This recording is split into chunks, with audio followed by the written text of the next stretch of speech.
Assalamualaikum warahmatullahi wabarakatuh. Salam sejahtera bagi kita sekalian. Halo, apa kabar saudara-saudari, kakek nenek, opa oma sekalian, dimanapun Anda berada. Semoga kita semua selalu dalam keadaan sehat dan bahagia bersama keluarga. Saat ini, kami yang di Surabaya sedang diguyur hujan deras. Bagaimana di kota Anda? Nah, Indonesia rata-rata saat ini adalah masa pancaroba. Kita memasuki musim hujan.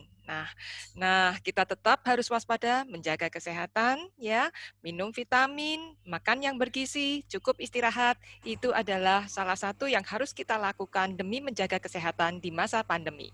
Nah, hari ini Iris Beauty Clinic sengaja mengundang dua narasumber yang luar biasa. Salah satunya adalah seorang dokter dari jauh. Nanti akan hadir Dr. Andreas Ronald dari Australia, Sydney, Australia. Beliau adalah seorang ahli di bidang gerontologi atau bidang kesehatan khusus lansia. Nanti beliau akan menjelaskan apa itu bidang gerontologi.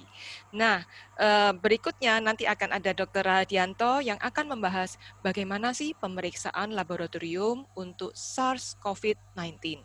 Saat ini kita sekalian kalau mau bepergian, baik itu naik pesawat atau kereta api, ataupun kita mau naik bus, maka salah satu prasyarat adalah kita membawa hasil tes, misalnya rapid test atau membawa PCR swab test. Nah, bagaimana prosedurnya dan kapan kita perlu melakukan tes-tes tersebut, nanti Dr. Dian akan menjelaskan. Nah, sudah bergabung bersama kami di sini, kita menyapa dulu para narasumber hari ini. Siang, Dr. Radian, Dr. Dian. Selamat siang, Dr. Santi. Apa kabar, Dr. Dian? Baik. Ya, sehat selalu ya, sukses selalu. Dr. Dian hari ini akan membawakan tentang pemeriksaan lab SARS-CoV-19. Ya, sebelum Dr. Dian mempresentasikan, izinkan saya membacakan CV beliau. Ini adalah Dr. Dian ya, nama panjangnya Dr. Rahadianto, spesialis patologi klinis. Kita kenal beliau dengan Dr. Dian, kelahiran dari Malang ya, tahun 79. Ini baru berulang tahun loh, 14 November ya. Nah, baik. Beliau adalah seorang dokter spesialis patologi klinik. Next slide kita lihat lagi. Ini adalah pendidikan beliau menempuh jenjang SMPK di Santa Maria Surabaya, kemudian SMUK di Frateran Surabaya, lanjut dengan menempuh pendidikan kedokteran umum di Universitas Hang Tuah Surabaya. Kemudian beliau menempuh pendidikan spesialis patologi klinik di Universitas Brawijaya Malang, Jawa Timur. Next lagi, sekarang tentang pengalaman kerja beliau sebagai dokter jaga di IGD RSAD tingkat 3 Brawijaya, dan beliau juga sebagai dokter konsulen estetika di Nanisa Beauty and Dental Clinic ya, Sidoarjo. Kemudian beliau juga sebagai dokter penanggung jawab patologi klinik di laboratorium ya, dan saat ini beliau juga mengajar sebagai dosen tetap patologi klinik di Universitas Hang Tuah Surabaya. Juga beliau juga sebagai penanggung jawab di lab Rumah Sakit Eka Husada. Demikianlah tentang kurikulum vitae Dr. Dian. Dr. Dian sudah siap? Silakan bisa mulai presentasinya. Oke, terima kasih Dr. Santi. Selamat siang semua. Siang ini saya akan membawakan mengenai pemeriksaan laboratorium untuk pasien COVID-19. Ini kita perlu mengetahui dulu ya. Jadi apa itu COVID-19? Yaitu merupakan suatu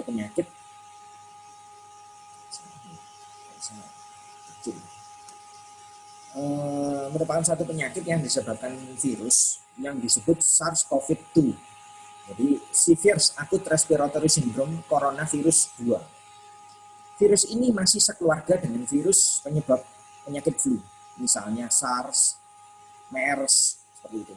Nah, diduga penyakit ini merupakan suatu penyakit zoonosis, yaitu ditularkan dari binatang. Untuk gambaran umumnya, jadi masa inkubasinya antara 7 sampai 14 hari. Maksudnya masa inkubasi itu adalah mulai awal penularan hingga perkembangan virusnya ini sendiri menjadi lebih banyak. Gejala umum untuk yang bisa kita dapatkan di saluran pernafasan atas itu biasanya kita bisa dapatkan demam 38 derajat, lebih dari 38 derajat, kemudian ada batuk, sesak, kemudian ada sakit tenggorokan, dan biasanya juga ada nyeri kepala. Sedangkan untuk cara penularannya biasanya bisa melalui udara, bisa melalui kontak langsung ataupun kontak dengan benda-benda. Nah, kita mencegahnya harus cuci tangan. Jadi cuci tangan ini biasanya sekitar 1 menit ya, kurang lebih. Terus kemudian kita harus memakai masker, kemudian hindari kontak langsung dengan penderita.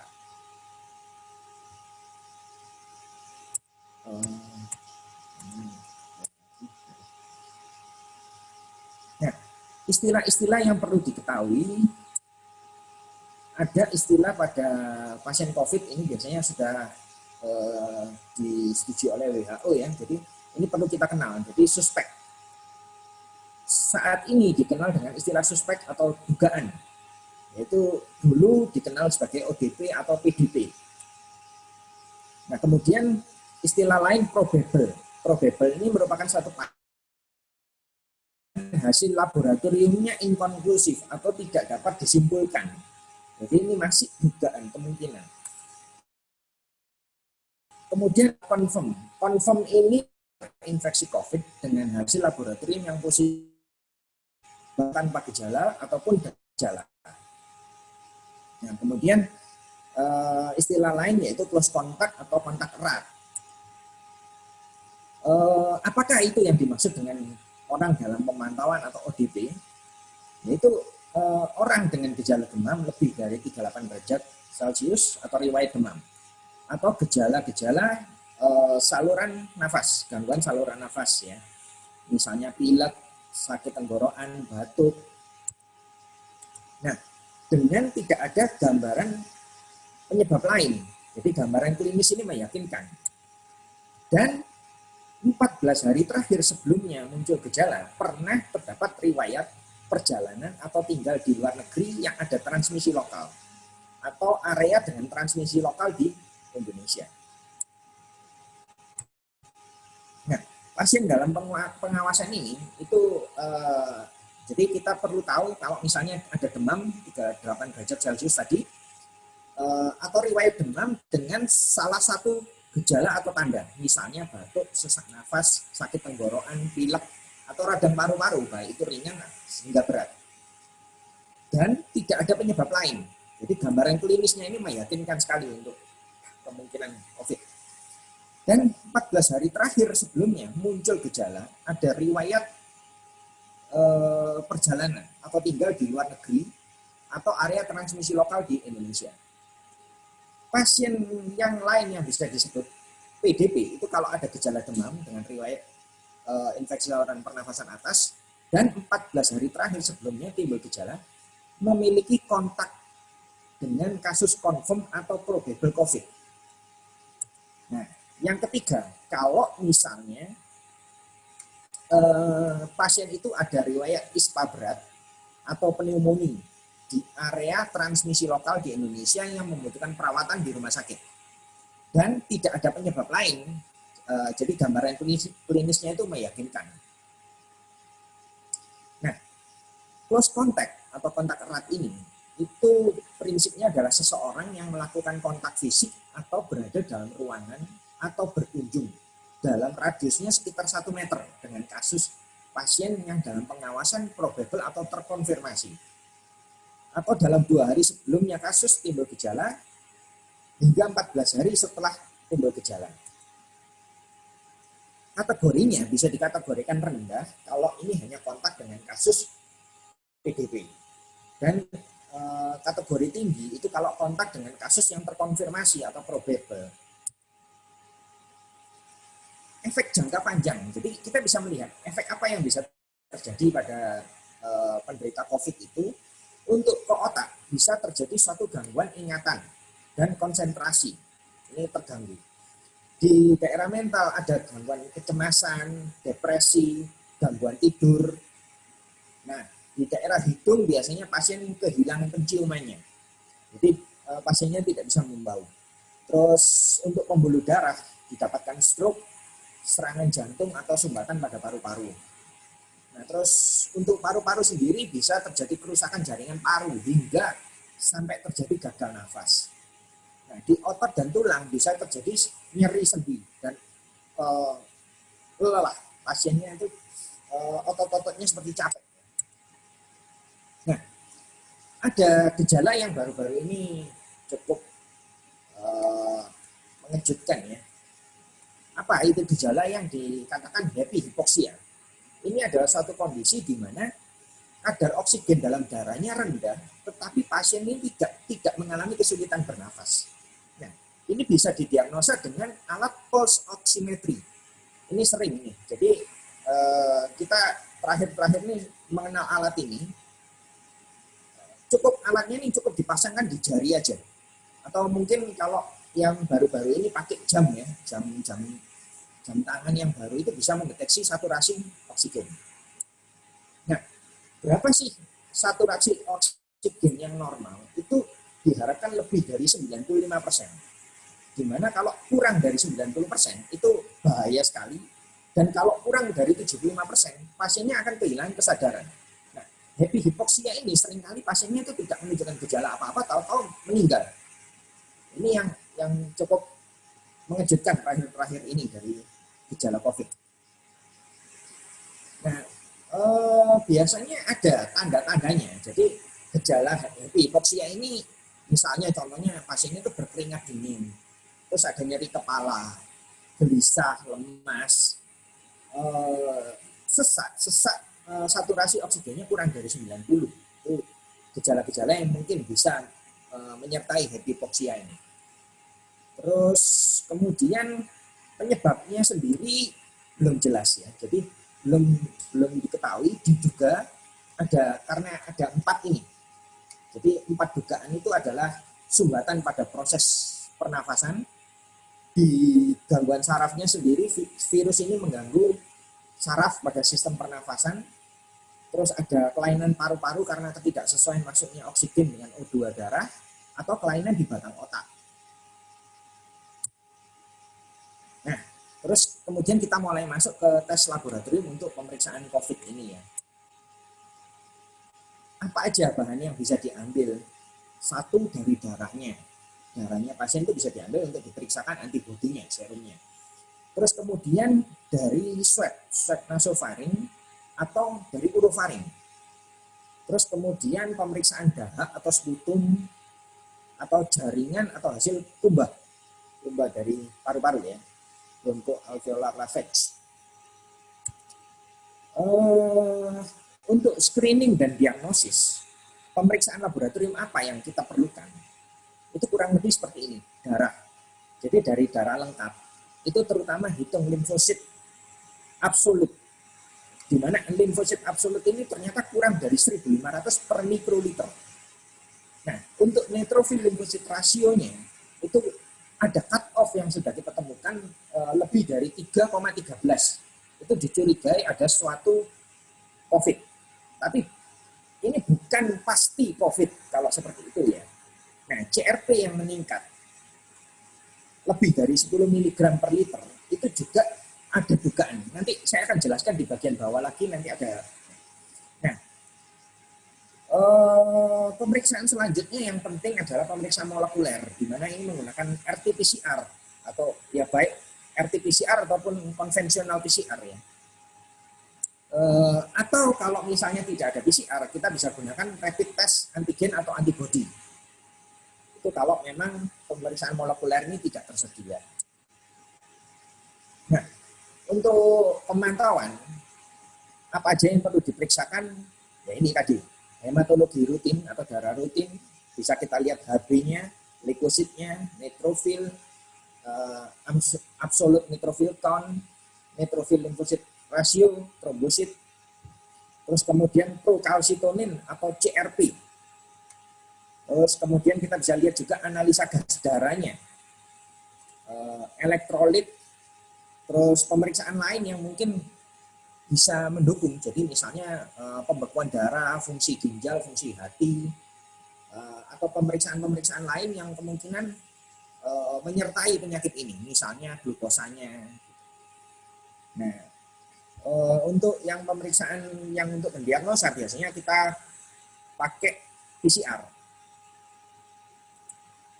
Nah, inilah hasil pemeriksaan laboratorium tadi saya bilang bahwa kita bisa menduga adanya suatu virus atau COVID. Misalnya dari pemeriksaan-pemeriksaan seperti ini. Limfosit yang menurun, ini tidak hanya tentang COVID ya, tapi hampir secara keseluruhan. Jadi kalau limfosit menurun, itu biasanya menunjukkan adanya suatu penurunan respon imun terhadap virus. Nah, leukosit yang meningkat itu menunjukkan adanya suatu infeksi bakteri, neutrofil yang meningkat menunjukkan infeksi bakteri, NLR yang meningkat juga seperti itu bisa tadi. Terus MDW ini monocyte distribution weight, di mana dia kalau meningkat itu adanya suatu infeksi virus berat atau sepsis gara-gara virus. Terus HB-nya biasanya menurun, trombosit menurun, itu menandakan adanya suatu DIC, disseminated intracoagulation. Ini biasanya tanda-tanda terjadi sepsis ya. Jadi sepsis itu infeksi yang menyeluruh, menyebar. Kemudian laju endap darah yang meningkat itu menunjukkan adanya suatu inflamasi. CRP yang meningkat tadi dikatakan adanya infeksi virus berat atau viremia. Terus kemudian LDH yang meningkat adanya suatu tanda-tanda kerusakan dari organ ya. Ferritin ini kalau meningkat itu menunjukkan adanya suatu inflamasi yang berat. Atau prokalsitonin. Nah, ini juga infeksi bakteri yang berat. Sepsis ini biasanya sampai ke darah, ke dalam darah. Jadi untuk ALT dan AST itu yang meningkat menunjukkan adanya suatu kerusakan organ. Terus bilirubin juga bisa meningkat, itu pada kerusakan pada hati. Kreatinin itu kalau ada kerusakan pada ginjal. Troponin yang meningkat itu biasanya ada kerusakan pada jantung. Albumin yang menurun biasanya ada gangguan kerusakan fungsi hati. PT yang meningkat itu pengaktifan koagulasi darah. Nah ini darahnya jadi gampang sekali membeku. D-dimer itu ya sama juga untuk pengaktifan koagulasi darah. Dan interleukin 6 itu juga bisa diperiksakan, di mana interleukin 6 ini meningkat menunjukkan adanya suatu badai sitokin biasanya. Nah ini biasanya pasiennya akan gawat kalau memang interleukin 6 ini meningkat, ini cukup gawat. Nah, untuk kasus-kasus yang surveillance ya, jadi untuk mengetahui apakah pasien itu terkena, jadi sebelumnya sudah ada kontak, itu kita perlu kombinasi antara rapid test antibody dan PCR. Nah, bahan apa yang bisa kita cari? Satu dari pengambilan darah. Jadi pengambilan darah itu ada darah perifer yang ditusuk melalui jari atau melalui darah vena yang diambil melalui lengan itu ya. Nah, cara pengambilan swab kita perlu tahu dulu mengenal anatomi. Jadi anatomi itu di sini daerah nasofaring yang warna biru ini itu merupakan daerah antara hidung ya, hidung di belakangnya hidung itu, yang kemudian dia akan bertemu dengan urofaring. Urofaring itu dari daerah mulut gitu. Ini merupakan daerah tempat perkembangan virus yang sangat ideal. Jadi pengambilan swab itu harus diambil dari situ.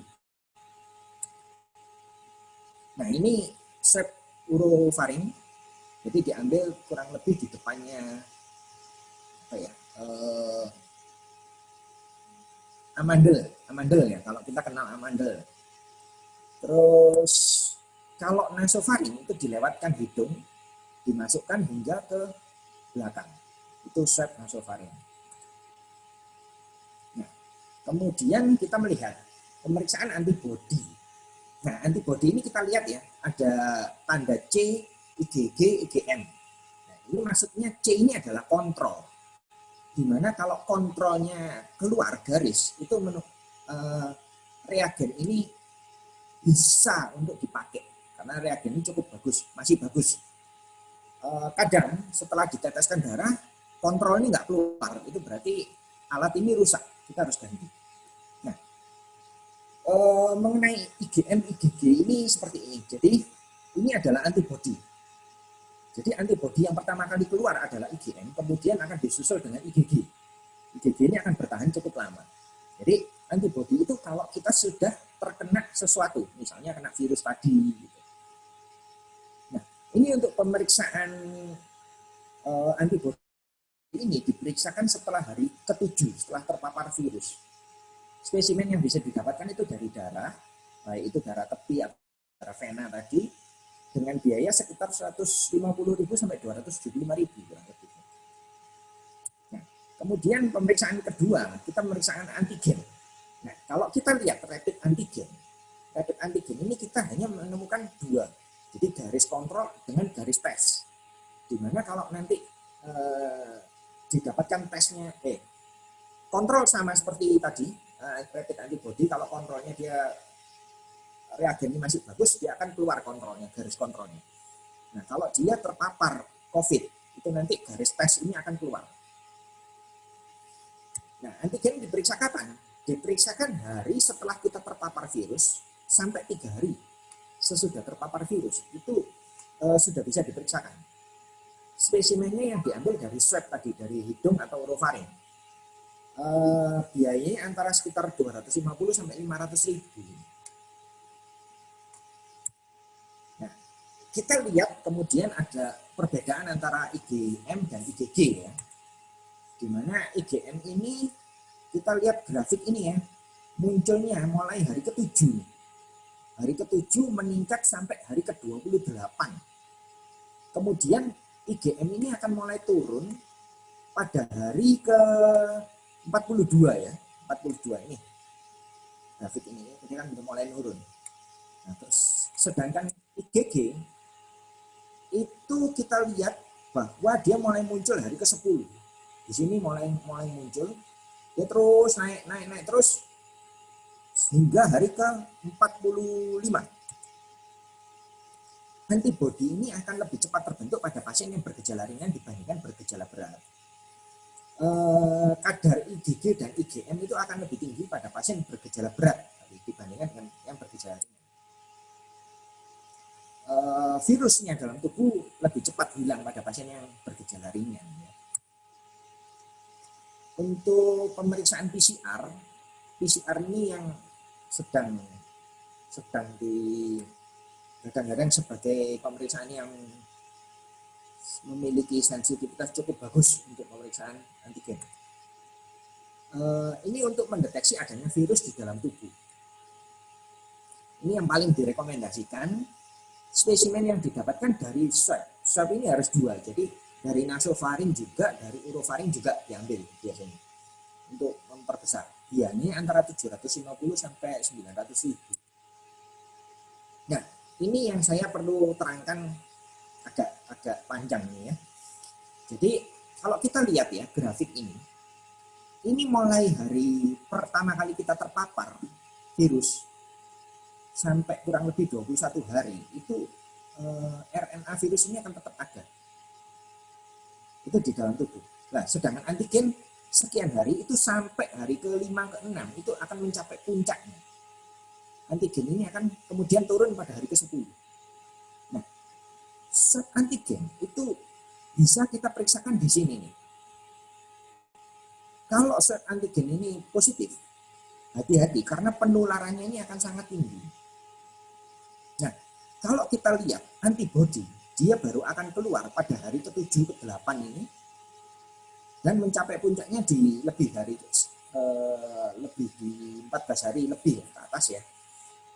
Dia akan bertahan sampai hari ke-21.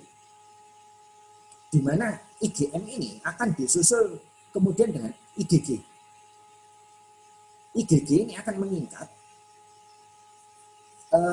pada hari ke-10. Nah, disinilah yang perlu hati-hati. Seringkali timbul pertanyaan, kok kenapa ya kalau saya di swab selalu negatif, sedangkan kalau saya dilakukan pemeriksaan antibodi kok selalu positif. Nah, grafik ini bisa menjelaskan. Di mana grafik ini tuh dia bertahan cukup lama loh. Jadi antibodi ini bertahan cukup lama. Sedangkan antigennya dia tidak menular. Jadi untuk pemeriksaan penularan yang harus diperiksakan itu sebetulnya adalah antigen ini. Itu seringkali salah di masyarakat. Nah, ini harus kita lihat lagi pada orang yang terkena infeksi kedua. Dimana kalau tadi saya bilang bahwa pertama kali yang keluar adalah IgM, kemudian disusul dengan IgG. Nah, kalau terjadi infeksi lagi, dia kena virus yang baru, IgG-nya akan meningkat duluan. Kemudian disusul dengan IgM-nya. Nah, itu yang harus diketahui. Jadi, gambaran mengenai kalau di masyarakat ya seringkali diperiksakan, diminta pemeriksaan untuk penerbangan, baik penerbangan atau kereta api biasanya minta pemeriksaan antibodi. Padahal kalau antibodinya reaktif, misalnya IgG-nya reaktif, kemungkinan pasien ini justru sudah sembuh dari COVID. Masih jarang untuk pemeriksaan antigen ini. Karena satu, pemeriksaan yang direkomendasikan sebetulnya adalah PCR, di mana pemeriksaan ini cukup mahal dan cukup butuh waktu, sekitar 2 hari lah untuk keluar hasilnya itu. Nah berarti kan nggak bisa, kalau orang mau terbang cepet-cepet kan pasti mintanya segera. Nah yang bisa segera itu kalau kita pemeriksaan antibodi tadi, IgM, IgG. Jadi sebetulnya di masyarakat ini banyak salah.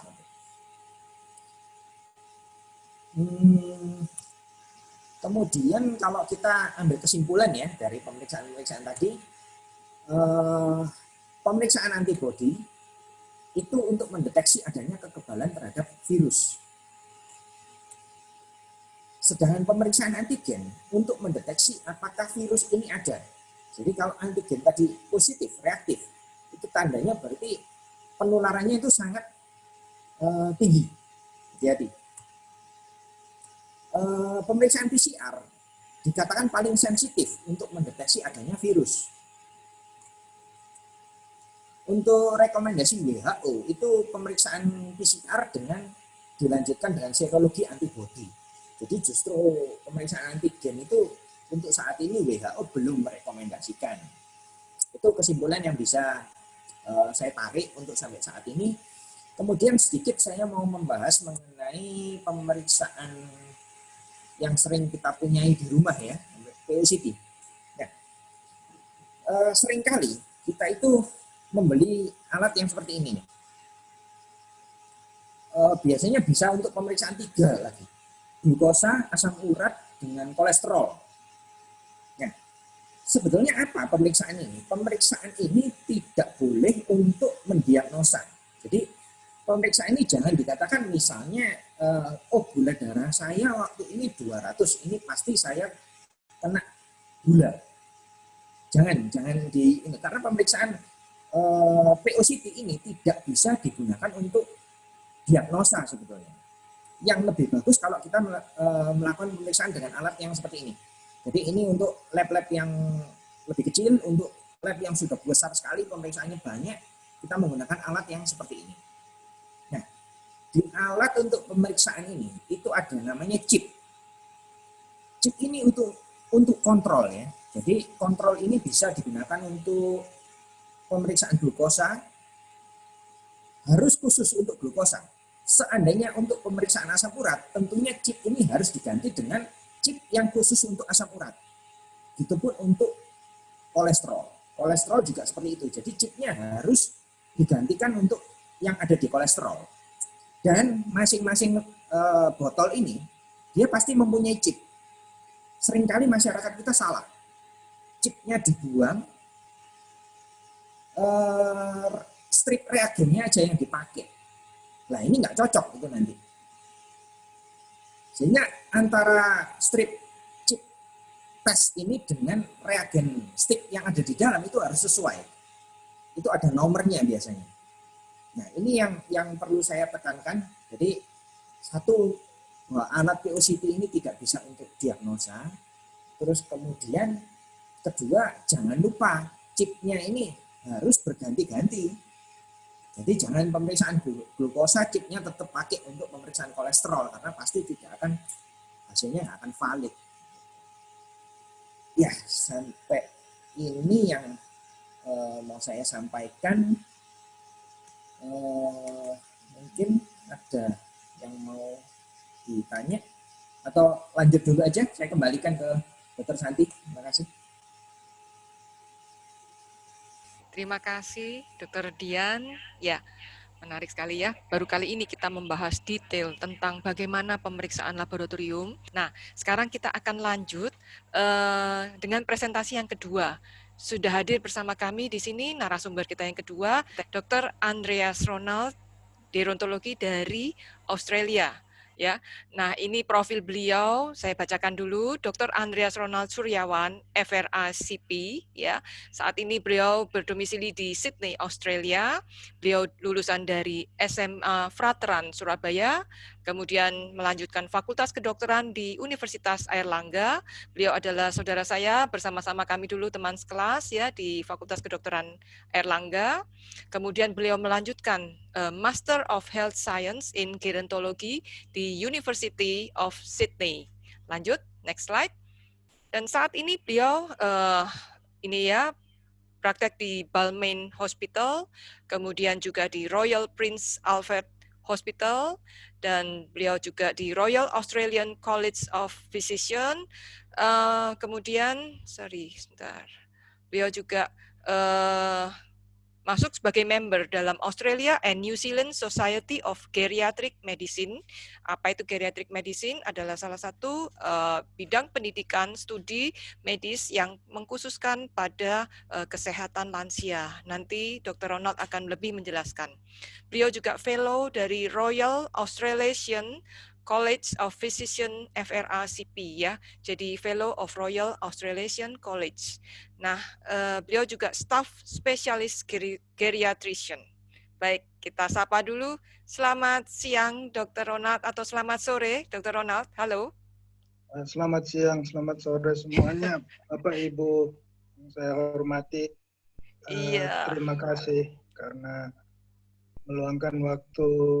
Terima kasih juga untuk Dr. Santi dan staf Aris Beauty Clinic. Ini langsung saja saya coba share slide. Ya, baik. Oke. Ini topiknya hari ini adalah kualitas hidup pada lansia.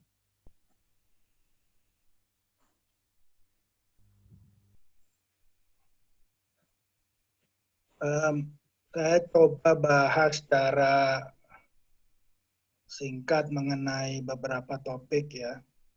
Apakah itu yang disebut lanjut usia? Sesuatu konsep yang disebut biopsikososial, apa yang dimaksud dengan renta, sedikit mengenai nutrisi, aktivitas fisik, nanti juga ada tes kecil atau kuesioner, dan kesimpulan.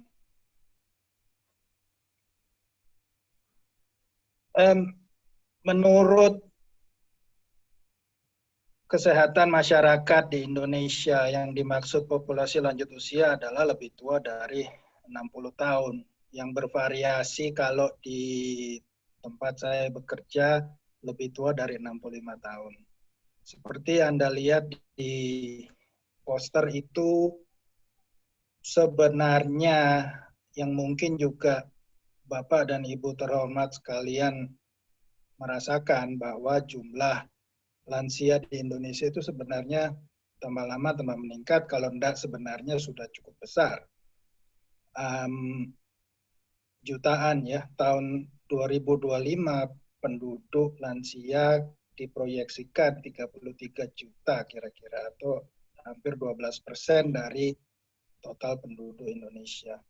Jadi, dan di bawah itu yang mengkhawatirkan, karena dari sedemikian banyak orang tua yang mesti kita dukung, kita rawat, kita openi, ada signifikan proportion yang bagian yang cukup besar yang hampir terlantar atau terlantar. angka harapan hidup di Indonesia sebenarnya sudah meningkat. Dalam jangka waktu 20 tahun, itu sudah meningkat dari sekitar 60 tahun menjadi 71-72 tahun. Angka harapan hidup di negara lain, misalnya Australia, adalah 82 tahun. Jadi, Bapak Ibu yang sekarang di sini, angkat jempol untuk diri Anda sendiri karena Anda adalah bagian dari generasi emas ini. Ini saya coba kasih contoh yang agak ekstrim. Yang sebelah kiri itu adalah orang tertua yang 22 tahun. Beliau orang Perancis, itu fotonya waktu sudah berumur lebih dari 100. Betul, dia perokok, dia minum wine, she enjoys her life. Dia hidup dengan senang. Dan keluarganya mendukung dia, jadi sampai dia usia begitu lanjut. Sebelah kanan ini saya coba, nah iya, ini ada video dari Jepang, actually. Ini sekitar 1 menit.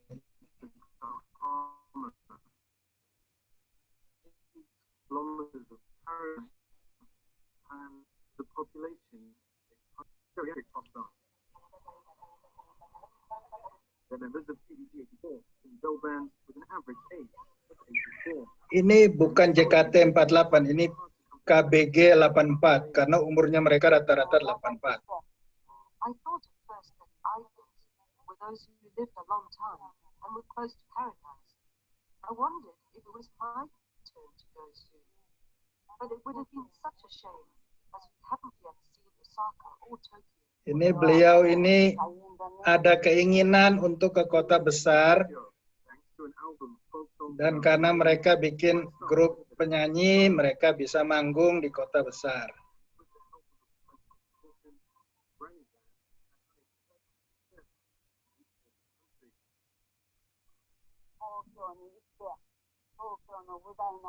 To go to Tokyo and get up on stage, I was really lucky. Merasa sangat senang karena bisa manggung di Tokyo. To be able to see my children, grandchildren.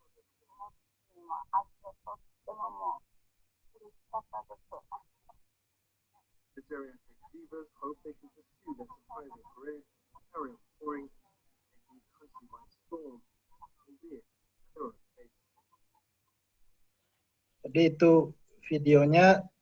Satu kalimat yang beliau juga katakan itu, saya lihat teman-teman saya sudah menyusul saya mungkin antri untuk, maksudnya untuk dipanggil yang kuasa. Tapi saya masih kepingin menyanyi, saya masih kepingin ke kota besar, dan juga masih ingin ketemu anak cucu saya. Saya diajarkan mengenai biopsikososial, jadi melihat pasien, khususnya orang lansia, tidak bisa hanya dari sudut biologis atau badaniah saja. Seperti Anda lihat ada 3 lingkaran besar. Pasien kita adalah di tengah-tengah sini, di mana 3 lingkaran itu bergabung. Sudut biologis, tergantung jenis kelamin, apakah ada penyakit, apakah ada disabilitas, apakah ada penyakit keturunan, bagaimana fungsi imunnya, bagaimana reaksi terhadap stres, bagaimana reaksinya terhadap obat-obatan. Psikologi, apakah memorinya masih bagus, bagaimana bersikap terhadap kehidupan, kepribadiannya bagaimana, kelakuannya bagaimana, emosinya bagaimana, coping skills, bagaimana bereaksi terhadap stres, bagaimana bereaksi terhadap trauma, dan apakah mempunyai masa lalu dengan trauma. Social context, seperti yang kita hadapi sehari-hari, apakah kita punya social support, apakah ada keluarga yang menolong kita, apakah kebudayaan kita mendukung untuk tetap hidup dengan aman dan baik di usia tua. Bagaimana status sosial dan ekonomi kita, bagaimana latar belakang pendidikan kita. Karena kira-kira 30-40 tahun lalu di dunia kedokteran barat dianggap usia tua itu adalah zamannya untuk kita siap-siap untuk dipanggil. Karena itu ada sekelompok orang yang menelurkan konsep ini, successful aging. Jadi usia tua sebenarnya adalah waktu emas, waktu untuk hidup, waktu untuk menikmati hidup. Apa yang diperlukan untuk bisa successful aging? Yang di atas, minimize risk of disease and disability. Jadi resiko untuk penyakit dan disabilitas itu ditekan sekecil mungkin. Yang sebelah kiri, continue engagement in life, tetap berinteraksi, terlibat dengan kehidupan, aktivitas kehidupan. Yang kanan bawah, sangat penting. Harus maintain, harus tetap aktif dengan kegiatan fisik dan kegiatan mental, cognitive function. Jadi semua ini kalau bisa kita lakukan, kita support untuk para lansia. Ini suatu teori yang saya pernah lihat juga, dan setelah beberapa tahun di bidang geriatri, saya rasa ada benarnya juga. Ini namanya kompresi morbiditas, compression of morbidity. Yang di atas itu zaman 40-50 tahun lalu. Jadi dari usia 0 sampai 100 tahun, kemungkinan orang ini dia ada pneumonia, dia kena radang paru umur 20-an, 30-an terus sembuh. Usia 50 mulai yang namanya penyakit paru, penyakit jantung, mungkin juga kanker mulai menggerogoti. Dan stroke dan lain sebagainya. Nah, di sini akhir kehidupannya. Yang di bawah Anda lihat sama kena pneumonia juga umur kira-kira umur 20. Tapi setelah itu karena pelayanan kesehatan lebih bagus, keadaan sosial ekonomi secara general, secara umum lebih bagus. Kesakitan, penyakit, dan problem karena penyakit itu bergeser. Bergeser pada usia yang lebih lanjut daripada dulu. Jadi seseorang dikatakan bisa umur sampai 70 atau 80 sehat, aktif. Tahu-tahu, ya nuwun sewu, kena stroke misalnya. Habis itu baru semua timbul 1, 2, 3, ketemu diabetesnya, ketemu darah tingginya, ketemu asam uratnya, dan segala macam. Tapi itu terjadi pada saat yang lebih lanjut daripada beberapa puluh tahun yang lalu. Itu yang kita bilang sebagai kompresi morbiditas. Kenapa lansia harus diperhatikan? Karena ada 4P. Nomor 1, penuaan. Nomor 2, penyakit. Nomor 3, pengobatan. Nomor 4, pemeliharaan. Ini ada kartun yang saya taruh di situ. Semua sistem tubuh pada usia lanjut akan berubah. Mulai dari otak. Tentu saja ada perubahan dalam kecepatan untuk belajar, reaksi untuk hal yang baru, dan kadang-kadang ada penurunan dari ingatan. Misalnya sistem jantung.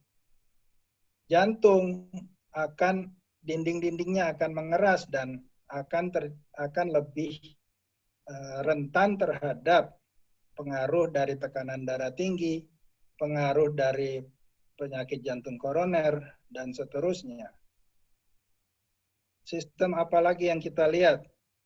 Sistem muskuloskeletal, sistem otot dan tulang. Bapak Ibu sekalian yang berusia lanjut, saya rasa sudah merasakan ini. Otot mengecil, otot melemah, tulang keropos, sendinya sakit. Itu sebenarnya adalah efek penuaan ditambah dengan pengaruh lain dari gaya hidup dan juga penyakit yang secara langsung atau tidak langsung mempengaruhi sistem tersebut. Jadi semua sistem di tubuh akan berubah dengan penuaan. Kalau ada penyakit tertentu, misalnya cuma satu penyakit saja, anggap saja penyakit kencing manis, itu akan mempengaruhi kira-kira 5 atau 6 sistem di gambar itu. Apalagi kalau terjadi pada orang lansia. Kalau penyakitnya satu, obatnya satu. Kadang-kadang penyakitnya satu, penyakit jantung, obatnya 3. Ditambah lagi dengan sakit tulang, sakit sendi, obatnya tambah jadi 5. Tambah banyak obatnya, tambah banyak interaksi, tambah banyak potensial untuk efek samping. Bagaimana lansia yang bersangkutan memelihara kondisi tubuhnya secara keseluruhan. Jadi semua faktor ini berinteraksi satu sama lain dan sangat kompleks.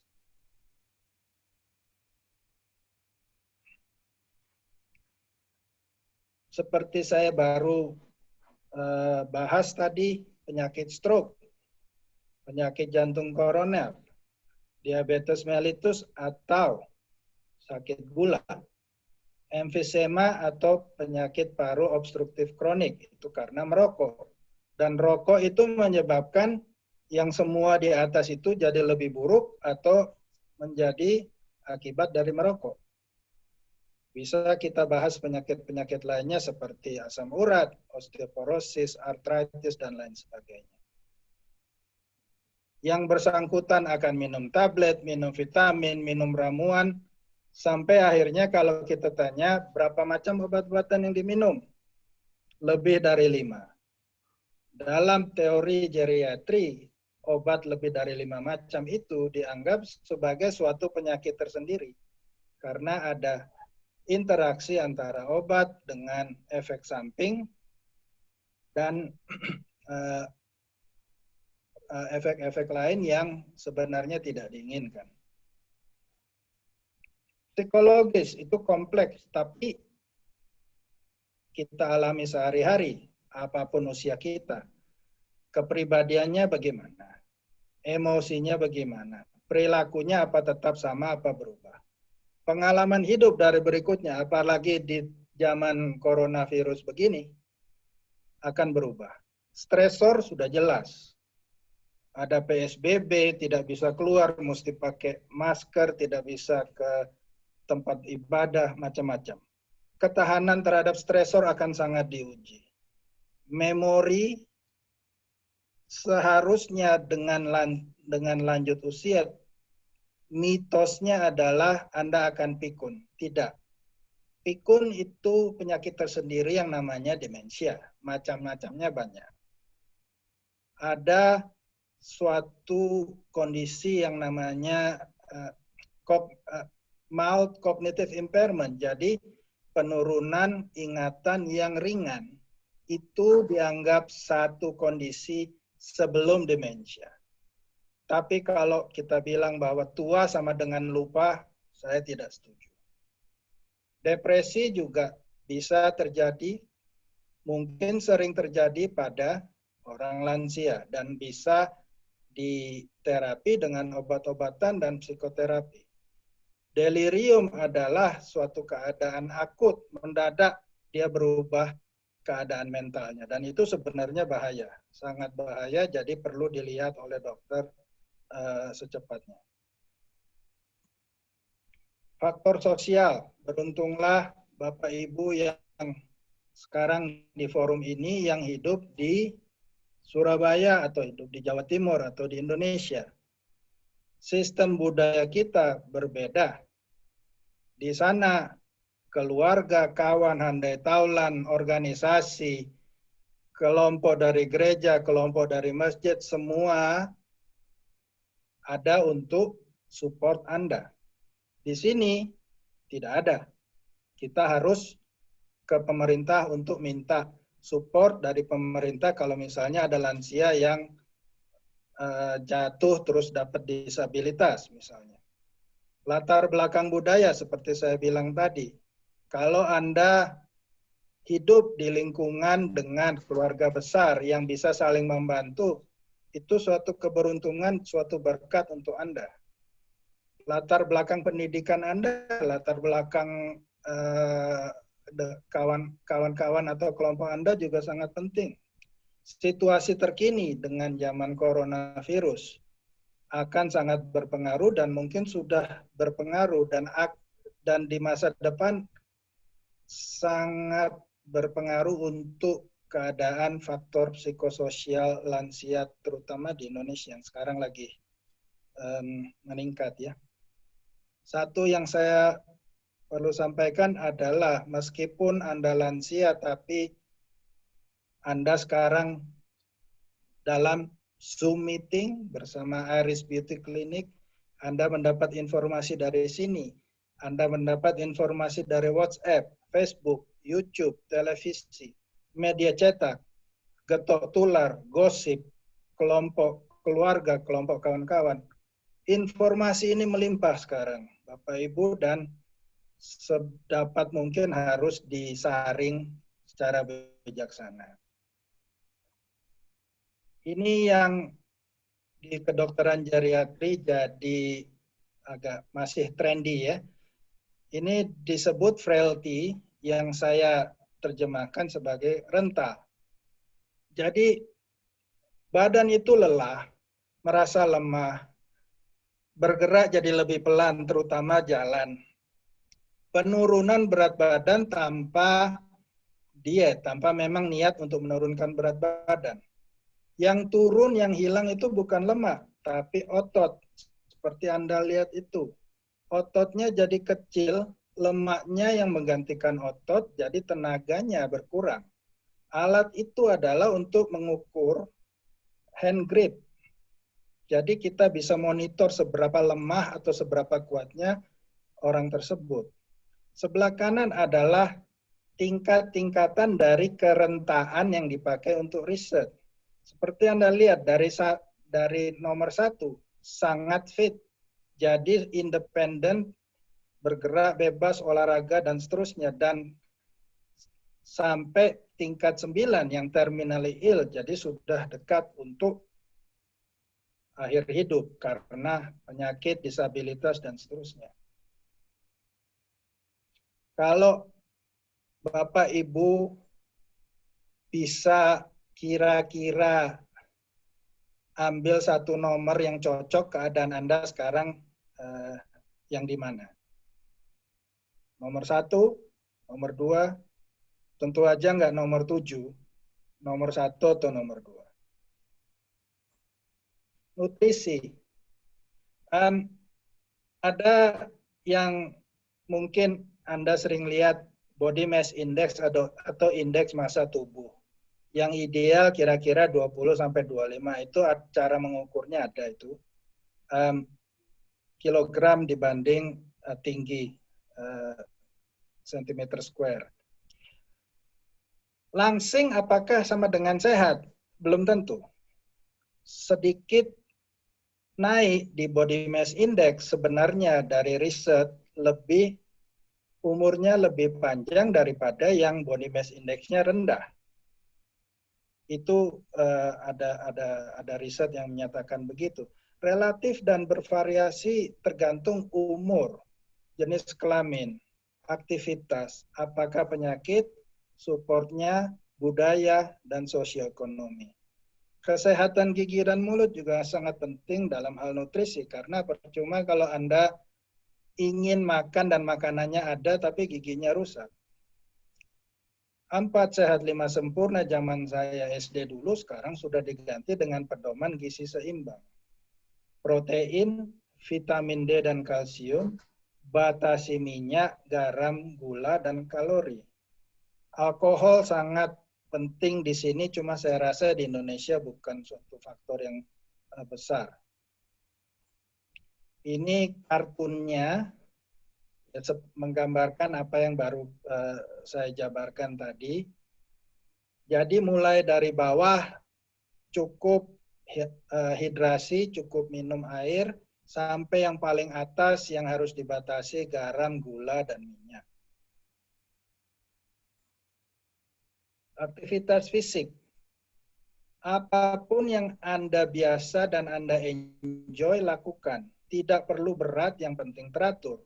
Kalau Anda lakukan aktivitas bersama keluarga, istri, suami, anak, atau kalau Anda punya pet, punya anjing atau kucing, lakukan. Yang penting teratur.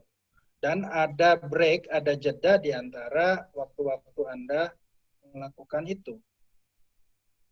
Bagaimana kita ngukur secara kasar, bagaimana kalau kita itu sudah exercise-nya itu sudah cukup. Ada target nadi. Hitungnya gampang, 220 dikurangi dengan umur Anda. Kalau moderat ya sekitar 60%, kalau berat 80%. Saya tidak menyarankan untuk aktivitas berat karena akan berakibat kurang baik untuk badan Anda dan psikis Anda. Anda jadi nggak mau bergerak lagi. Kalau bisa dengan program dan pengawasan lebih disarankan. Ini sama dengan gym yang Anda pasti sudah pernah lihat di Surabaya. Lihat itu ada yang latihan di situ. Itu tempat saya, salah satu klinik tempat saya bekerja. Yang pasien-pasien itu rata-rata usianya 80. Kita taruh mereka di mesin itu dan kita latih dengan supervisi. Dan ternyata mereka bisa toleransi dengan, dan mereka suka latihan ini 2 kali seminggu.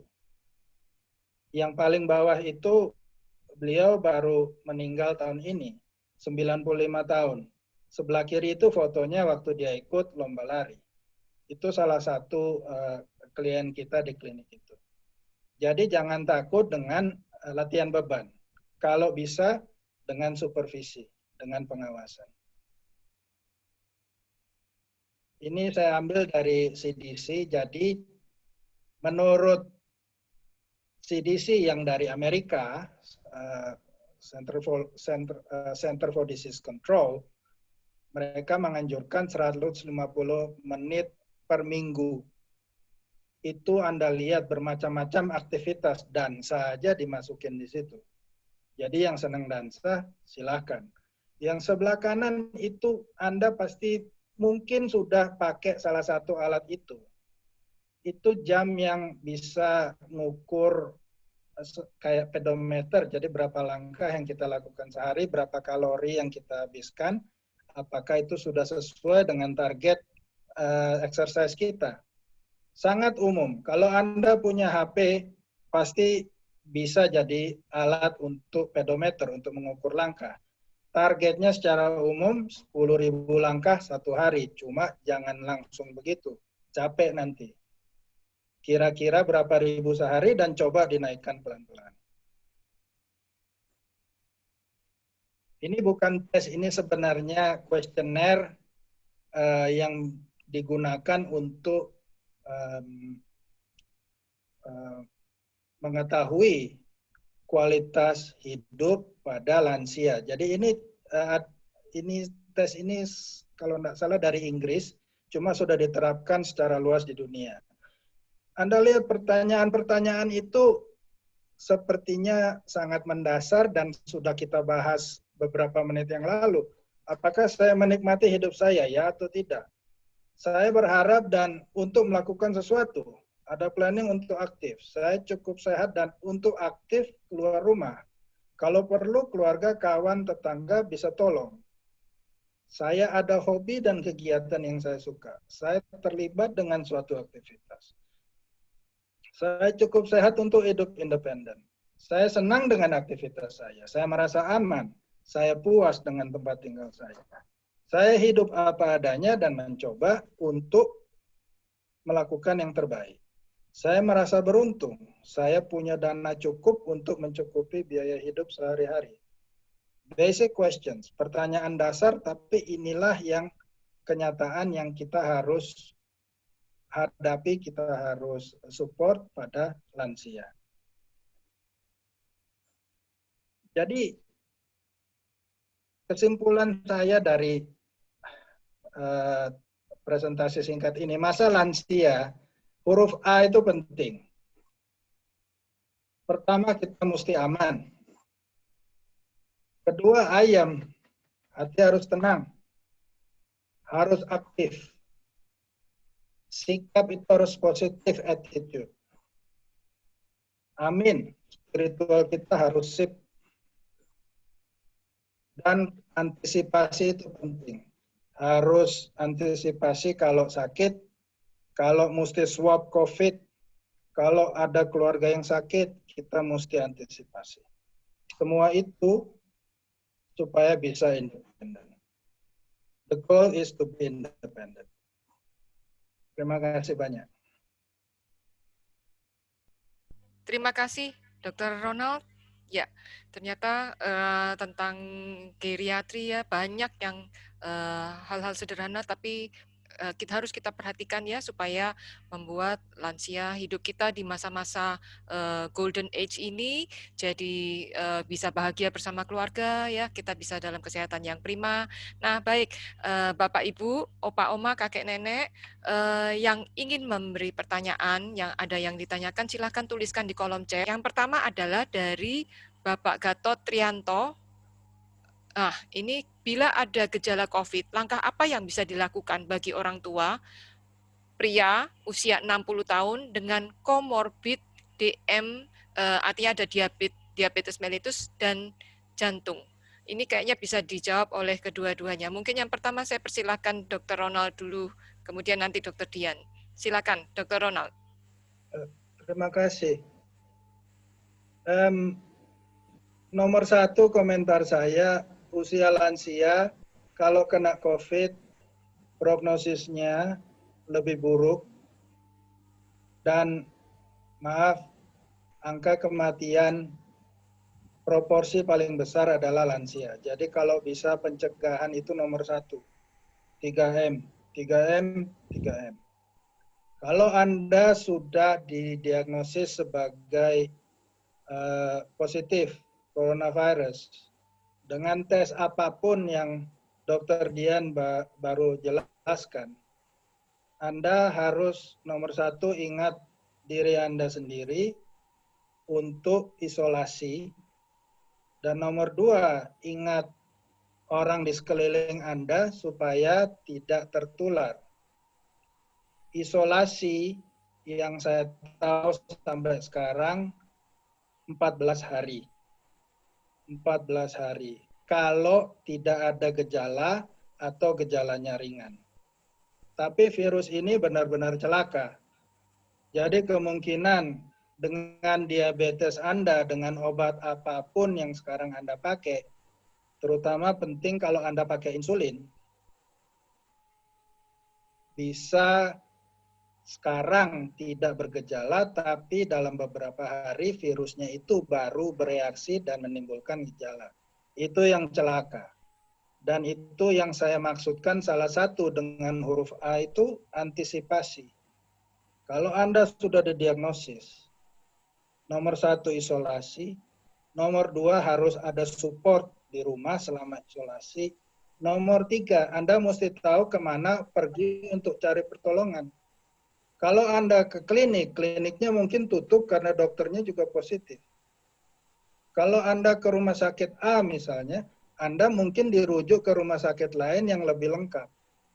Jadi hal-hal seperti itu yang saya selalu khawatir dengan Bapak, Ibu, keluarga saya yang ada di Surabaya yang saya nggak tahu zona merah atau zona hijau atau kuning. Tapi itu intinya itu begitu, isolasi, support, dan antisipasi untuk pergi ke fasilitas kesehatan kalau memburuk. Dan keluarga handai tolan, hati-hati jangan ketularan juga. Itu dari saya. Baik, terima kasih Dr. Ronald. Saya beralih ke Dr. Dian berkait tentang pertanyaan Bapak Gatot tadi. Pak Gatot, saya ingin jawab untuk mengenai pertanyaannya. Kalau Pak Gatot terjadi ada gejala COVID ya. Gejala COVID yang tadi kita maksud seperti batuk, pilek, segala macam itu ya. Tentunya langkah yang pertama kita pastikan dulu. Kita pastikan dulu apakah Pak Gatot ini memang betul-betul terkena COVID atau tidak. Pemeriksaan yang saat ini cukup sensitif, PCR sih sebetulnya kalau memang bisa untuk PCR. Tapi kalau seandainya memang tidak bisa karena terlalu mahal biayanya segala macam, mungkin kita bisa alihkan ke pemeriksaan antigen atau bahkan yang mungkin lebih murah lagi yang antibody tadi. Terus kemudian kalau memang itu memang sudah dikatakan dia positif, tentunya harus isolasi tadi dikatakan Dr. Ronald, pasiennya harus isolasi supaya tidak menulari yang lain-lain. Nah, untuk pasien-pasien yang mengenai ada komorbid DM dan jantung sebaiknya itu harus terkontrol ya. Jadi DM-nya juga harus dicek dan jantungnya juga obat jangan sampai lupa. Terus kemudian vitamin-vitamin, olahraga itu tetap nutrisi semua harus dijaga ya. Itu aja kalau dari saya mungkin. Baik, ya. Terima kasih, Dr. Dian ya. Jadi demikian Pak Gatot, mudah-mudahan terjawab ya. Saya berlanjut pada pertanyaan yang berikut. Sekarang pertanyaan dari Ibu Nicole Ferencio, Siho. Selamat sore Dr. Dian, ini untuk Dr. Dian, mohon info kalau ada laboratorium yang memberikan diskon dalam pemeriksaan massal. Ada yang bilang bahwa obatnya itu mau expired dok, makanya bisa murah. Selamat sore Dr. Dian, mohon info. Iya, sama. Jadi mohon penjelasannya Dr. Dian karena akhir-akhir ini kan banyak di mana-mana ditawarkan pemeriksaan untuk lab SARS-CoV-19 dengan harga hemat. Bagaimana penjelasannya? Silakan Dr. Dian. Terima kasih Dr. Nanti. Untuk Bu Nicole tadi ya. Jadi saya tidak bisa menyangkal bahwa memang ada, ini bukan khusus untuk COVID ya, bukan khusus untuk COVID karena COVID ini masih baru sih. Saya rasa nggak ada reagen yang expired untuk sampai saat ini karena ini masih baru sekali. Biasanya reagen expired itu antara 6 bulan, setahun gitu. Nah ini kan COVID ini kan baru kurang lebih setahun ini, jadi saya rasa masih aman aja. Tapi kalau untuk pemeriksaan yang dimaksud adalah pemeriksaan lain itu jadi gini, seandainya kita beli reagen, katakanlah salah satu parameter aja, misalnya katakanlah glukosa, kita beli reagen itu misalnya seharga 4 juta katakanlah ya, itu bisa untuk 100 pemeriksaan misalnya kayak gitu. Nah terus kemudian dalam sekian terutama untuk klinik laboratorium yang nggak cukup besar ya, kadang itu kan pemeriksaan nggak sampai seperti itu gitu. Nah ini mendekati expired itu memang ada 1-2 bulan gitu, terus diobrol aja dah gitu. Biasanya kita menghitung harga itu tentunya kita harus memperhitungkan satu kesalahan, mungkin nggak kesalahan dari pemeriksaannya. Jadi itu harga itu kita sudah perhitungkan sampai sebegitunya. Jadi harga itu kesannya mahal gitu. Nah tapi kalau misalnya reagen ini mendekati expired, saya nggak seluruhnya seperti itu. Tapi seandainya memang ada seperti itu, saya nggak bisa menyangka bahwa itu memang ada. Jadi kalau mendekati 1-2 bulan diobral dah.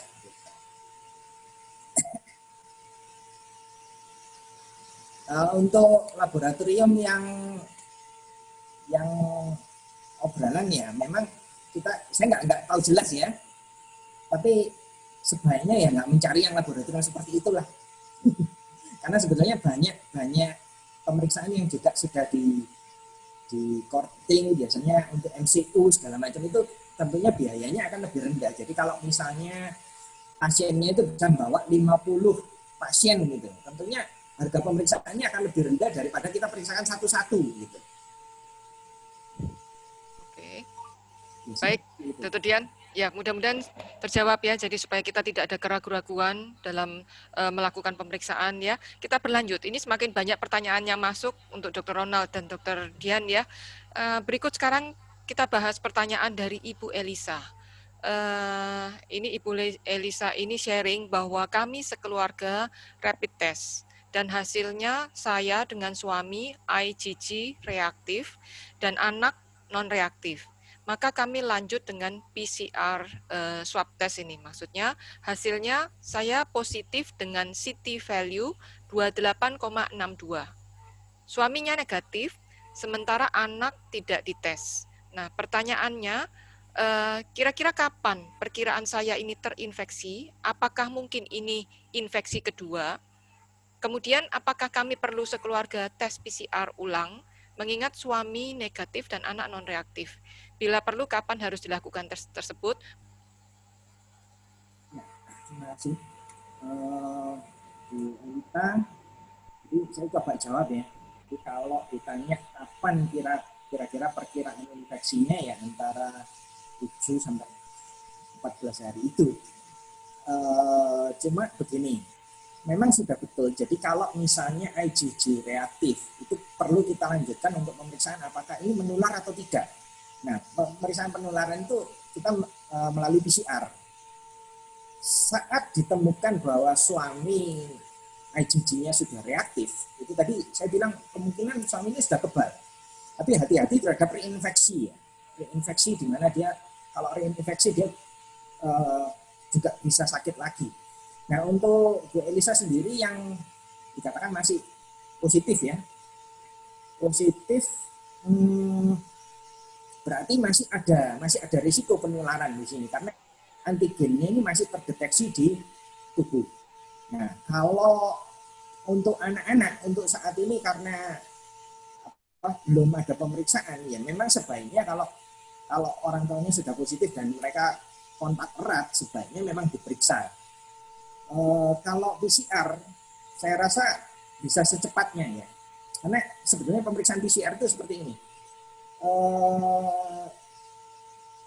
Saya buat pengandaian kira-kira PCR itu seandainya kita temukan kira-kira potongan jari ini ya, potongan jari tengah ini, kita nggak tahu ini jari ini punya siapa nih gitu. Nah, jari itu akan kita kembangkan sampai menjadi satu jari utuh misalnya. Kalau jari utuh ketemu berarti otomatis kita bisa mendeteksi dari sidik jarinya segala macam. Kira-kira pemeriksaan PCR itu seperti itu. Jadi pemeriksaan PCR itu dikembangkan dari hasil yang antigen yang cuma sedikit sama dia dibelah dikembangkan sampai antigennya itu mencukupi untuk dideteksi. Itulah pemeriksaan PCR. Makanya kenapa kok dikatakan PCR ini sensitif gitu.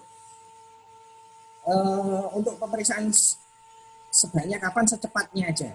Jadi kita bisa ambil langkah kalau misalnya seandainya memang anak ini tidak terinfeksi dia harus diisolasikan. Jadi jangan sampai itu terlalu kontak erat yang dimana nanti akan menulari ke. Baik, terima kasih untuk Dr. Ronald nih. Untuk lansia, katanya kalau minum tadi dari presentasi Dr. Ronald kan kalau minum obat lebih dari 5 macam ini sangat berisiko. Nah, bagaimana kalau penyakitnya banyak sehingga perlu minum obat ya banyak macamnya? Solusinya gimana? Silakan Dr. Ronald. Terima kasih Dr. Ida. Kalau penyakitnya memang 5 macam dan semua harus diterapi dengan farmakoterapi, dengan obat. Jadi pilihannya tidak banyak. Pasiennya harus minum 5 macam obat tersebut dan waspada dengan interaksi antar obat. Seperti misalnya mohon maaf, setelah sembuh dari stroke, biasanya seseorang akan minum beberapa macam obat. Mungkin aspirin, mungkin clopidogrel, anti tekanan darah, anti hipertensi 1 kalau cukup, biasanya 2. Mungkin juga didiagnosis dengan diabetes mellitus setelah stroke. itu sudah 5 macam obat. Belum lagi karena di rumah sakit nyeri-nyeri jadi perlu paracetamol atau anti nyeri yang lainnya, itu sudah 6. Tapi hemat saya, kalau dalam periode penyembuhan atau rehabilitasi setelah event yang akut itu, obatnya bisa disederhanakan, dirasionalisasi. Misalnya, kalau tidak perlu 2 antiplatelet, 2 macam aspirin, 1 saja bisa. Itu sudah hilang 1 obat. Kalau sendinya sudah tidak nyeri, potong lagi paracetamolnya. Seperti itu. Kalau memang diabetesnya bisa dengan 1 macam obat yang long acting, 1 macam obat saja, tidak perlu 3 kali sehari atau 2 kali sehari. Seperti itu yang saya maksud untuk menghindari drug interaction. Dan kalau di lansia, buntut-buntutnya dari adverse reaction ini, mereka saling berinteraksi, akhirnya pasiennya bisa hypotensif, bisa hypoglycemic, gulanya turun, tekanan darahnya turun, akhirnya jatuh, dan seterusnya. Itu yang saya lihat dari sehari-hari saya di sini. Susahnya kalau kronis, penyakitnya banyak dan perlu obat banyak, itu komunikasi antara spesialis yang berbeda itu perlu dengan rutin. Jadi ahli jantung kalau bisa bicara dengan ahli diabetes, dengan ahli saraf, supaya obatnya tidak ditambah terus, akhirnya pasiennya 15 macam obat, karena spesialisnya tidak saling mengetahui. Di sini peran 1 dokter keluarga itu sangat penting. Jadi bisa jadi semacam penengah atau wasit di antara beberapa spesialis. Itu yang saran saya mengenai menghadapi atau mengantisipasi polifarmasi. Terima kasih. Baik, terima kasih Dr. Ronald ya. Dr. Ida mudah-mudahan terjawab ya. Jadi perlu koordinasi antara dokter bidang spesialis masing-masing supaya dalam pemberian medikasi atau terapi terhadap pasien kita bisa membatasi jumlahnya ya. Baik, kita bahas lagi selanjutnya. Pertanyaan dari Bapak Ketut Samudra. Beliau adalah guru saya di Santa Maria. Bapak Ketut Samudra, terima kasih. Ini pertanyaan kembali untuk Dr. Ronald. Saya usia 62 tahun dan terbiasa olahraga jalan kaki. Selalu makan buah dan sayuran. Nah, kalau BAB selalu butuh waktu lama dan juga keras. Saya coba minum penurun panas dalam, saya coba minum Yakult, malah efeknya perut itu kembung. Apakah ada saran supaya BAB lancar? Silakan, Dr. Ronald. Terima kasih pertanyaannya. Saya salut karena Bapak aktif dengan jalan kaki, Bapak makan sayuran, dan Bapak sudah mencoba dengan Yakult dan satu lagi itu apa untuk panas dalam. Ya. Perubahan kebiasaan BAB pada usia 55 tahun ke atas itu harus waspada karena sebabnya macam-macam, mulai dari hanya kurang serat dan kurang cairan sampai kanker. Jadi saya nggak bilang itu kanker loh, jangan salah kata. Cuma kalau bisa diteruskan kebiasaan yang sudah baik, serat, cairan, olahraga, kalau bisa Anda coba dengan serat yang bubuk, pasti ada di Indonesia, di Surabaya, dan juga coba alat pencahar, laksatif, Koloxil, Senokot, alat yang seperti itu. Kalau saya rasa yang penurun panas atau Yakult bisa lebih menyebabkan kembung karena Yakult ada bakterianya dan bisa menimbulkan gas. Rasanya tambah nggak karu-karuan mestinya ya. Penurun panas kalau Anda cocok silahkan. Cuma bisa dicoba lah.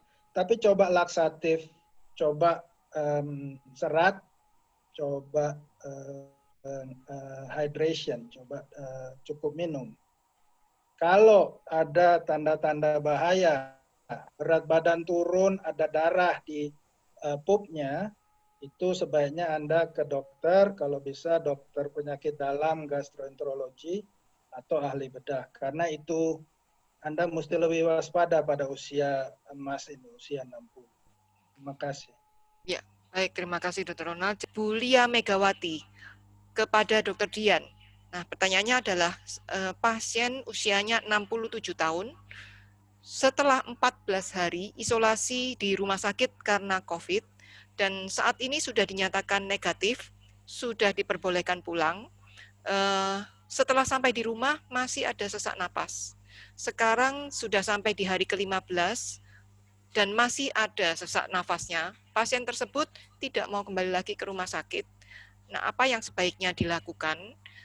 Sebagai informasi, sesak napas ini tanpa lendir dan pasien ini punya riwayat diabetes mellitus. Silakan Dr. Dian menanggapi.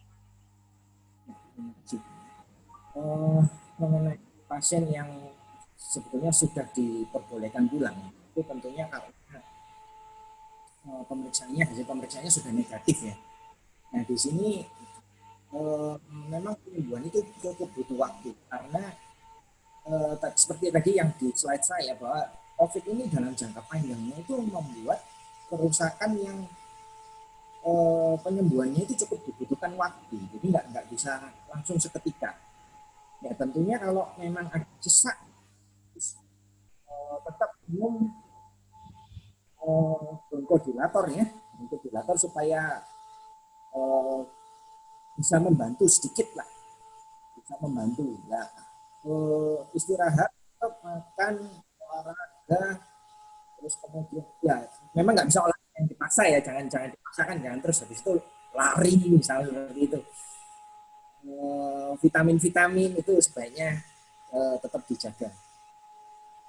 Oke, dalam hal ini mungkin saya minta tolong Dr. Ronald melengkapi ya apa yang harus dilakukan pada pasien 67 tahun 67 yang barusan keluar dari rumah sakit setelah isolasi 2 minggu dengan COVID ya. Mohon advisnya Dr. Ronald, silakan apa yang harus dilakukan. Terima kasih.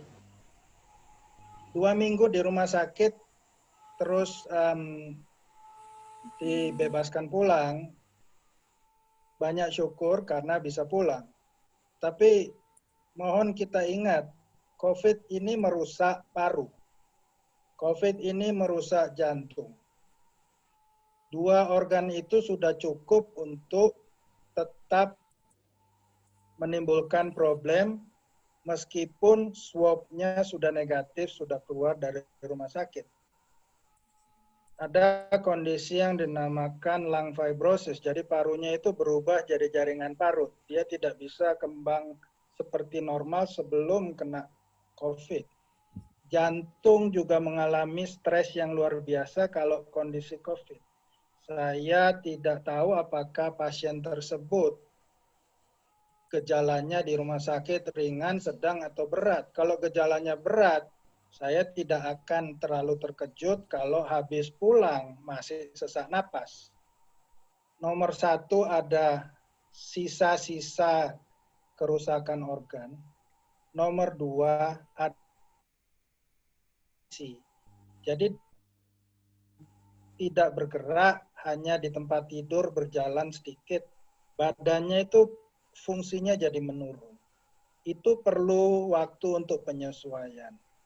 Kalau tidak berkenan untuk kembali ke rumah sakit, memang mungkin tidak perlu. Tapi sebaiknya kembali ke spesialis yang bersangkutan atau dokter umum dicek lagi. Mungkin diulang foto toraksnya, apa diulang CT parunya, dilihat kerusakannya seberapa.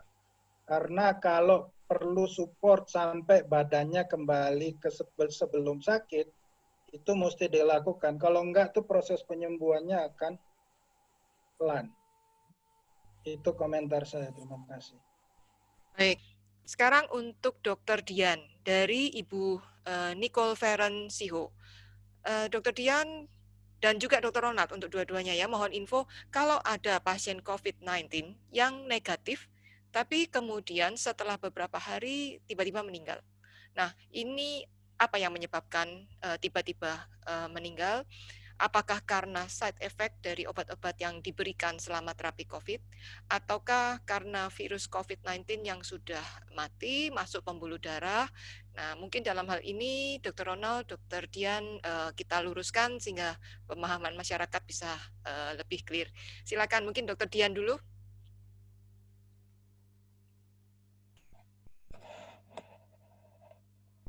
Dr. Dian mungkin belum unmute, Dok, mic-nya.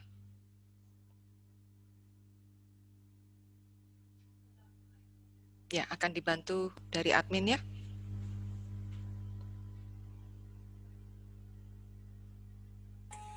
Ya, sudah bisa, Dok. Sudah bisa.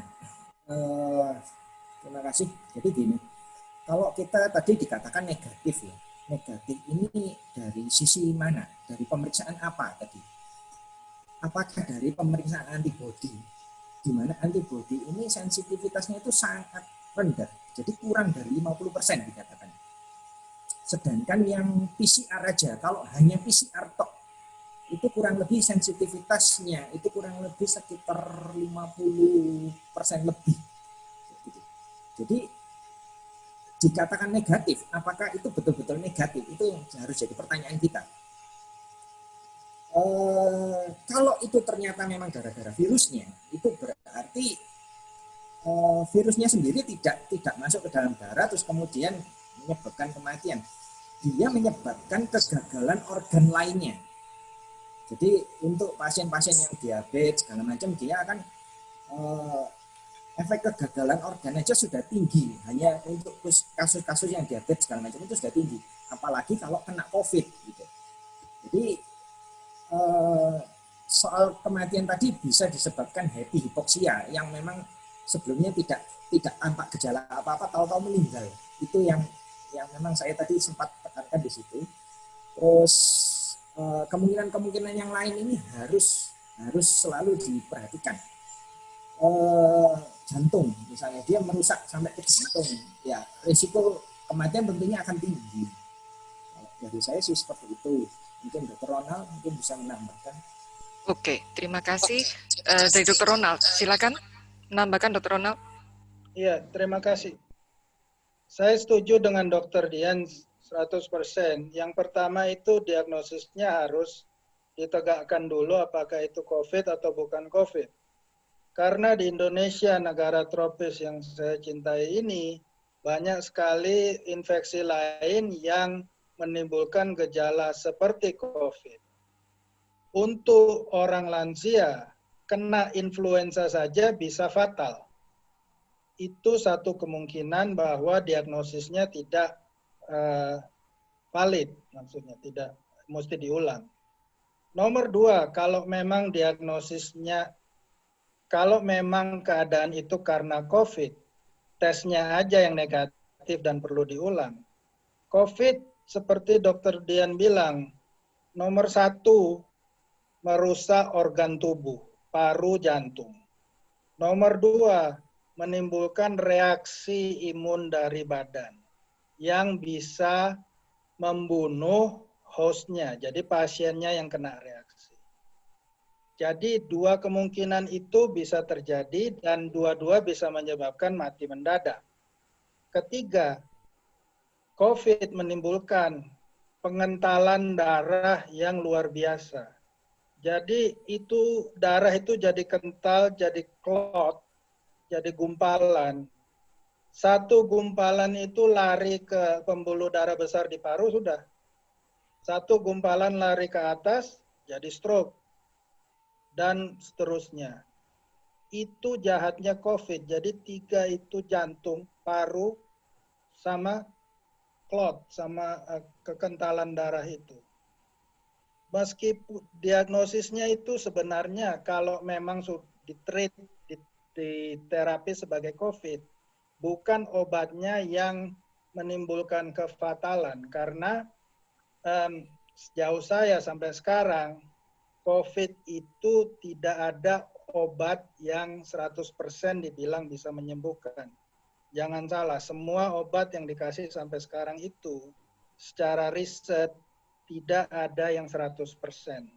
Jadi semacam 50-50 kalau dikasih obat ini karena bisa nembak mekanisme ini, kalau sembuh bagus.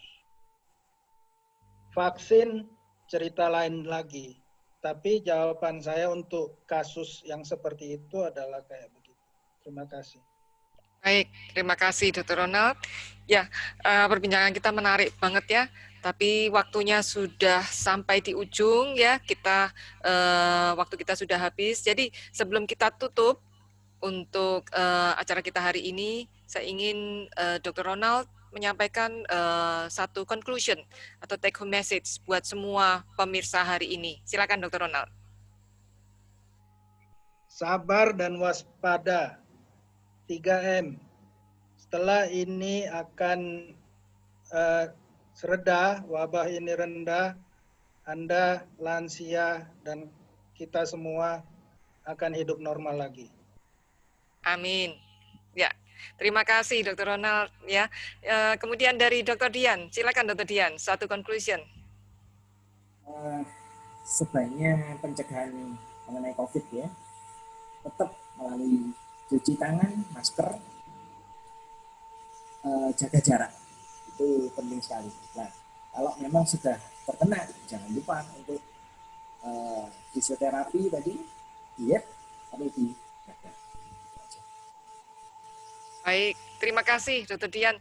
Hari ini luar biasa, dua narasumber kita, satu Dr. Ronald jauh-jauh dari Australia, dari Sydney, Australia, menyempatkan hadir di sini. Kami berterima kasih sekali Dr. Ronald untuk semua sharingnya di sini, para opa, oma, kakek, nenek, bapak, ibu sekalian, semoga ini sangat berguna ya, pengetahuan buat kita, untuk perhatian pada orang-orang di sekitar kita, pada keluarga kita yang kita cintai. Terima kasih juga Dr. Dian, kita jadi semakin mengerti tentang apa dan bagaimana pemeriksaan laboratorium berkait terutama SARS-CoV. Iris Beauty Clinic mengucapkan terima kasih untuk partisipasi semuanya yang sudah join di acara seminar online hari ini. Semoga kita semua selalu dalam lindungan Tuhan dan kita berjumpa lagi 2 minggu kemudian dalam acara yang sama. Bye-bye semua, salam sehat selalu. Wassalamualaikum warahmatullahi wabarakatuh. Salam sejahtera bagi kita sekalian. Bye-bye. Terima kasih Dr. Ronald. Terima kasih Dr. Dian. Terima kasih Dr. Santi.